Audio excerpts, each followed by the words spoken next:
여러분 안녕하세요. 오늘은 데살로니가 3장 말씀을 함께 묵상하는 시간입니다. 오늘 본문은 사도행전 17장에서 18장에 기록된 상황을 바탕으로 이해할 필요가 있습니다. 바울은 데살로니가에 있는 유대인 회당에 찾아가 십자가에서 죽임당했으나 다시 살아나신 예수님이 곧 그리스도라는 복음을 전했습니다. 그 결과 많은 사람들이 복음을 받아들였고 심지어 적지 않은 귀족 부인들까지도 교인이 되었습니다.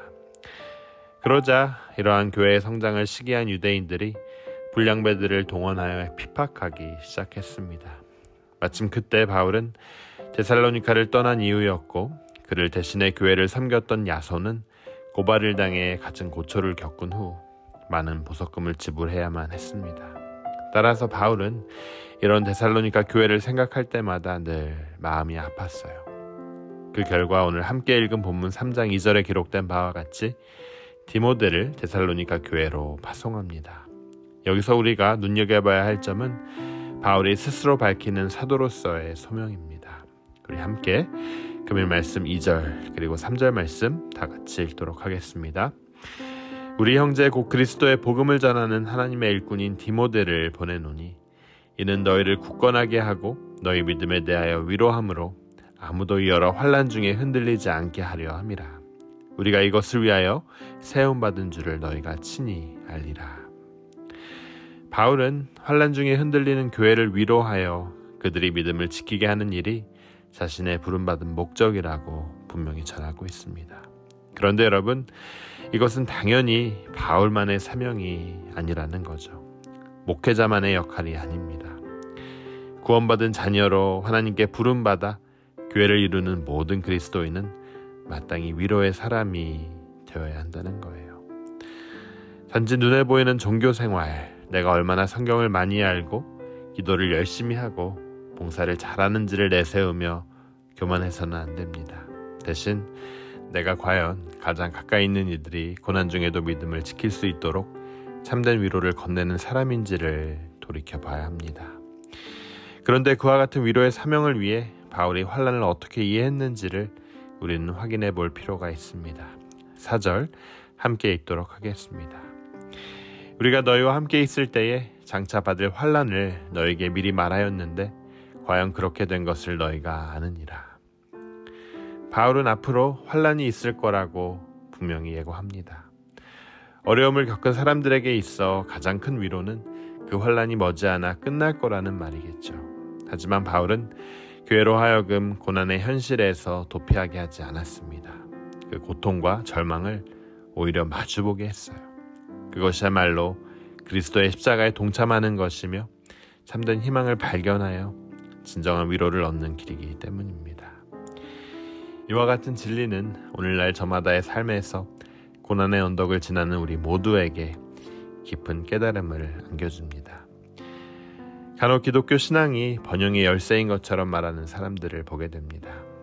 예수님을 믿으면 꿈꾸고 소원하는 일들이 마침내 이루어질 것처럼 장담하는 이야기를 종종 듣게 되죠. 여러분, 명백한 거짓입니다. 복음은 잠시 고통에서 벗어나 현실을 잊게 하는 마취제가 아닙니다. 오히려 정반대로 예수님의 십자가는 환난을 피하지 말라고 알려줍니다. 왜냐하면 성도의 모든 고난 속에 예수님께서 함께 하시기 때문이에요.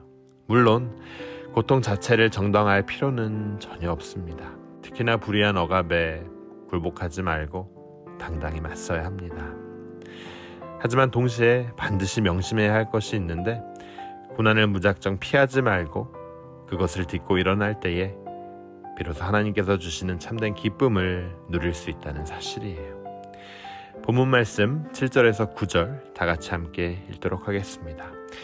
이러므로 형제들아, 우리가 모든 궁핍과 환난 가운데서 너희의 믿음으로 말미암아 너에게 위로를 받았노라. 그러므로 너희가 주 안에 굳게 선즉 우리가 이제는 살리라. 우리가 우리 하나님 앞에서 너희로 말미암아 모든 기쁨으로 기뻐하니 너희를 위하여 능히 어떠한 감사로 하나님께 보답할까. 지난날 데살로니가에 있을 때 교회를 위해 위로의 사명을 감당했던 바울은 시간이 흘러 그들에 대한 소식을 들으며 오히려 지금 자신이 위로를 받게 되었다라고 전합니다. 방금 읽었듯이 바울은 모든 궁핍과 환난 가운데에서 이들의 믿음으로 말미암아 이들로 인해 위로를 받았다라고 편지하죠.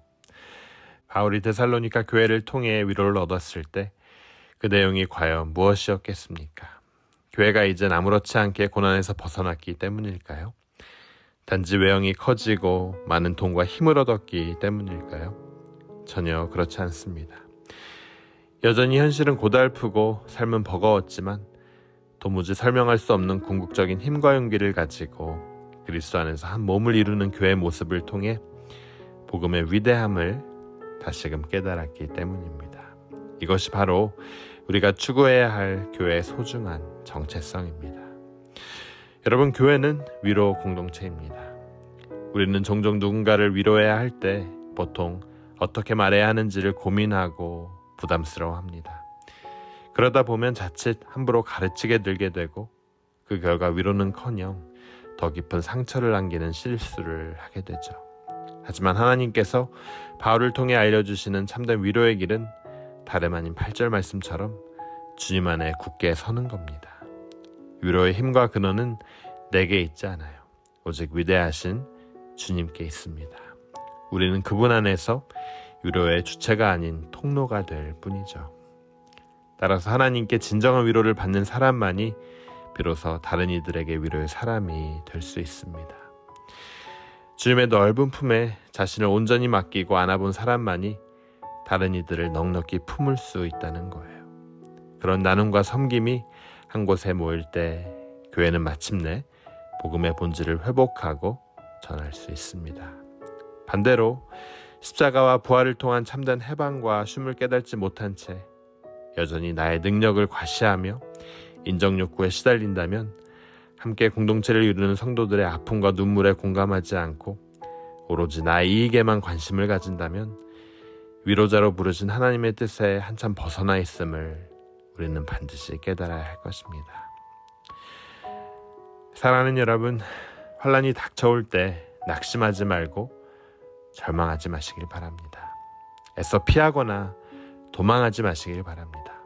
이것을 위해 진리를 왜곡하고 악용해서는 더더욱 안 되죠. 그 대신 우리를 사랑하시며 몸소 고난당하고 죽임당하신 예수 그리스도의 그늘 아래서 참된 위로를 얻으시길 바랍니다. 그리고 그 위로로 말미암아 서로를 진실로 격려하며 함께 주님 안에 굳게 서는 저와 여러분과 미션 포인트 교회가 되길 간절히 축원합니다. 우리 함께 기도하도록 하겠습니다. 하나님 아버지, 은혜에 감사합니다. 오늘도 말씀과 성령으로 우리를 향하고 계시는 변함없는 주님의 마음과 중보기도 가운데 엮어지는 저희들의 영적 연합이 우리의 위로가 되고 기쁨이 되고 또 감사가 되게 하여 주시옵소서. 우리 모두를 위로자로 불러주신 주님, 우리 주변을 향한 그 위로의 역할을 할 수 있도록 허락하여 주시옵소서. 그 위로와 기쁨과 감사가 고난당하는 세상을 이기는 힘이 되게 허락하여 주시옵소서. 이 모든 말씀 예수 그리스도 이름으로 기도드립니다.